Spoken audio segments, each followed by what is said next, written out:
কি লাগবে? দাদা আমার প্রচন্ড শরীর খারাপ, ডাক্তার আমাকে বলেছে খাঁটি কাঁচা দুধ খেতে, একটু দুধ দেবেন? এই বেলায় এসছেন আপনি গরুর দুধ নিতে? ঠিক আছে দাঁড়ান দেখছি।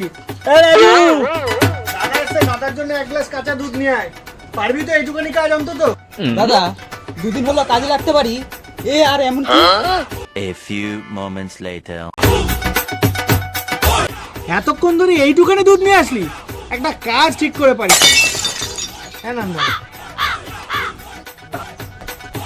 আরে পাপ্পুদা, রাজুদা কিসের দুধ এনেছে তুমি জানো? কিসের দুধ এটা আবার? রাজুদা কালো গরুর দুধ দোয়াচ্ছিল।